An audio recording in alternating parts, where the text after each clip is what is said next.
Hello friends, welcome to Anaka's castle. நாங்கள் அனகாவோட dance ப்ரோக்ராமுக்காக Malaysia வந்திருந்தோம் இல்லையா. இன்னைக்கு வந்துட்டு விநாயகர் சதுர்த்தி வேறு வந்திருந்தது. நாங்கள் தங்கி இருந்த ஹோட்டலுக்கு பக்கத்துலேயே தான் விநாயகர் கோயில் இருக்குது. அது என்ன கோவில்னா court hills Sri Ganapathi temple அதோட பேர். இந்த டெம்பிளில் வந்துட்டு விநாயகர் சதுர்த்திங்கிறதுனால அந்த கோவிலில் உள்ள தேரை டெக்கரேட் பண்ணிகிட்டு இருக்காங்க. இன்னும் இதை டெக்கரேட் பண்ணி முடிச்சுட்டு அடுத்து வந்து சாமி சிலையை கொண்டு வந்து வைப்பாங்க, விநாயகரை கொண்டு வந்து வைப்பாங்க. அதுக்காக நிறைய அங்கே டெக்கரேஷன்ஸ் நடக்குது.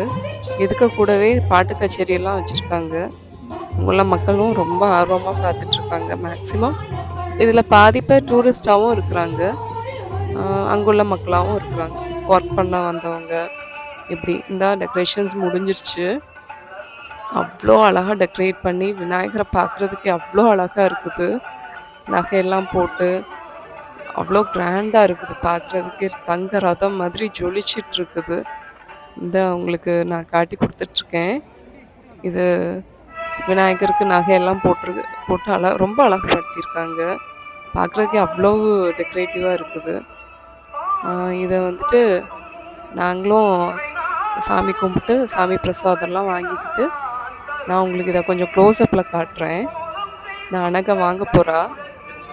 எல்லாமே மேக்ஸிமம் தமிழ் மக்கள் தானே மலேசியாவில். எல்லாம் எங்கே திரும்பினாலும் தமிழ் குரல் தான் கேட்டுட்டு இருக்குது. அதுவும் பார்க்குறதுக்கு ரொம்ப சந்தோஷமாக இருக்குது. ஒரு இவ்வளவு தள்ளி வந்த நாட்டில் பாதி பேர் வந்து தமிழ் தான் பேசிகிட்டு இருக்காங்கங்கும்போது அதுவும் கேட்குறதுக்கு நல்லா தான் இருக்குது. இந்த அனகா வாங்கிட்டா, நானும் கையோடு வாங்கிட்டேன். ஓகே, இங்கே பாருங்கள், இந்த விநாயகர் எவ்வளோ அழகாக இருக்கார். அவ்வளோ அழகாக சூப்பராக டெக்கரேட் பண்ணியிருக்காங்க. கூட ஜுவல்ஸ் எல்லாம் போட்டு அழகாக வச்சுருக்காங்க.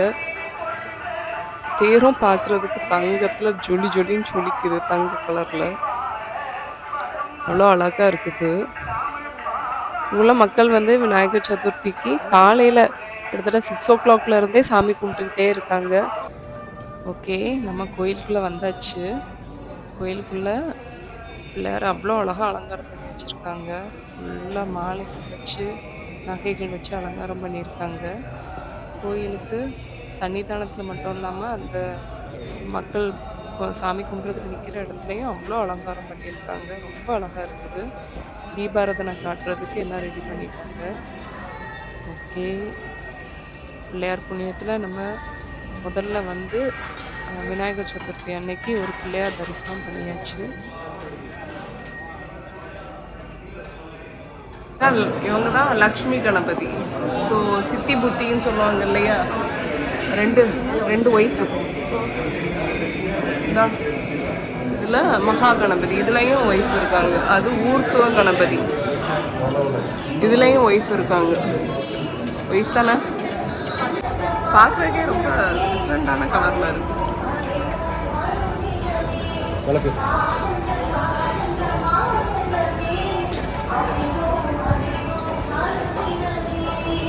ஒரிஜினல் இதெல்லாம் இவ்வளோ அட்ராக்டிவ் கலரில் தொடர்ந்தது. ஆமாம், இது வந்து கடைகளை பாருங்களேன். கடைகளில் எல்லாமே மேக்ஸிமம் வந்துட்டு இங்கே உள்ள ப்ரேஸ்லெட்ஸு நம்ம ரெகுலராக போட்டு நம்ம தமிழ்நாட்டில் பார்க்குற மாதிரி தான் எல்லாமே இருக்குது. ஆனால் இன்னும் கொஞ்சம் வித்தியாசமாக இருக்குது, அவ்வளோதான். மற்றபடி ரொம்ப கம்ப்ளீட்டாக டிஃப்ரெண்ட் கிடையாது. நம்ம பக்கத்து ஊரை போய் பார்த்த மாதிரி தான், பக்கத்து நாடை விடவும் பக்கத்து ஊரை போன மாதிரி தான். ஸ்வீட் ஸ்டால், நம்ம திருவிழா கடை எப்படி இருக்கும் அதே மாதிரி இருக்குது. ஸ்வீட் ஸ்டால்ஸ் இருக்குது, பொம்மை கடை இருக்குது. ரொம்ப அழகாக ஒரு அந்த இடமே கொஞ்சம் நம்ம ஊரை பார்த்த மாதிரியே இருந்தது. இந்த அனகாவும் கேட்டுட்டு இருந்தா, மலேசியா நம்ம பக்கத்து ஊர் மாதிரியே இருக்குதுமா அப்படின்ட்டு. அப்படியே தான் இருக்குது. அவ்வளோ எல்லா மக்களுமே சாமி கும்பிட்டுட்டு திருநீரும் குங்குமமாட்டு போயிட்டுருக்காங்க.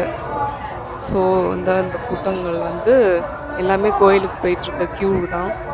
எங்கள் ஹோட்டல்லேருந்து பார்த்தாலே ஹோட்டலுக்கு அடுத்த இடம் தான் நமக்கு இந்த கணபதி டெம்பிள்ங்கிறதுனால அந்த ஹோட்டலை விட்டு வெளியில் வந்தாலே நமக்கு இவ்வளோ கூட்டங்கள் இருக்குது. கூடவே பெக்கர்ஸும் நிற்கிறாங்க. நீங்கள் இந்த சைடில் ஓரமாக நிற்கிறாங்க இல்லையா, அவங்க எல்லாமே பெக்கர்ஸ் தான். ஸோ தர்மம் கேட்டு நிக்கிறாங்க. எல்லா ஊர்லயும் இருக்கிறாங்க. பக்கத்திலேயே நமக்கு அடையார் ஆனந்த பவன் இருக்குது. அது வேற நமக்கு கூடுதல் தமிழ்நாட கனெக்ட் பண்ணுது. இங்க ஆக்சுவலி ரொம்ப கேபிள்ஸ் நெறைய இல்ல.